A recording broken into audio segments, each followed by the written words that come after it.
Let's begin with one of the biggest copycats I have seen in my entire broadcast life.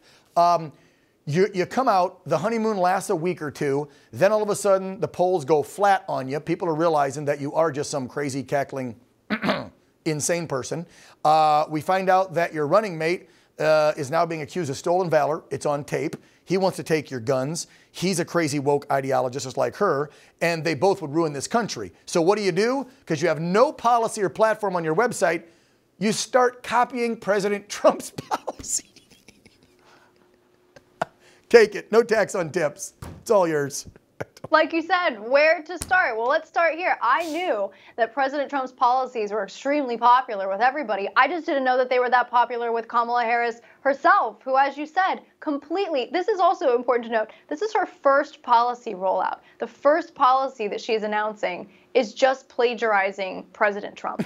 And so now what are we going to do? Is she going to plagiarize? Is she securing the border too? Yes. Is she drill baby drill too? I mean, is she just going to rip off the entire platform? Because it's exactly what she is. She's a career politician. She's an actress, really, and she's a plagiarizer. And if you and I did that, we'd be, fired. We have to drop out of our jobs. But no, liberal mainstream media allows Kamala Harris to do it. But we have the receipts. As you mentioned earlier, President Trump announced that policy, no tax on tips, all the way back on June 9th. That was 2 months ago. Kamala Harris 2 days ago, August 10th, saying no tax on tips. But it even gets worse because, as we know, she's been part of the failed Biden-Harris administration who actually just this last year did the exact opposite of no tax on tips. It was their IRS that actually passed more tax on tips. Quite literally, more tax on tips. So two things. She's a liar and a fraud and a plagiarizer. We know that. The sky is blue. But the second thing is if she wanted to, she would. So the question Kamala Harris should have to face is, one, why did you plagiarize President Trump's policies and which others are you going to now try to plagiarize? But two, why is it that if you want no tax on tips, why is it that you allowed the IRS just that last year to institute the exact opposite of more tax on tips? But I will add that to the list of questions the liberal mainstream media will never ask her. President Trump put out, again, more of his platform, the 20 core promises. I think we have that. These two beautiful full screens that were all over social media. I'll just read a few off here because I think they're great. Seal the border. Yeah, what a novel idea. And stop the invasion. I like that one. Carry out the largest deportation operation in history. Yep. End inflation. Yeah, that'd be great.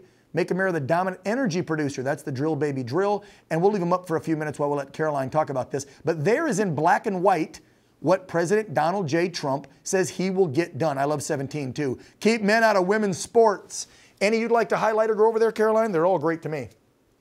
Aren't they, though? And, those 20 promises are dedicated to the forgotten men and women of this country, which is exactly who President Trump has fought for ever since he came down the escalator in 2015. And, of course, who he has selected as a fellow fighter in J.D. Vance's running mate. I would like to point out the contrast in those 20 promises versus the real truth of the real policy platform of who Kamala Harris and Tim Walz, I call him Tim A. Walz, are. Let's go down the list. The contrast could not be clearer. President Trump, as you said, number one, secure our border. You look at Kamala Harris, she wants a wide open border. This is the border czar who never was. Border czar who never met with her own border patrol chief, current or past. She's allowed 10 million illegal immigrants, 30 tons of fentanyl, 360 names off the terror watch list to come into this country. She'll double that should she ever be allowed to sit behind the desk in the Oval Office.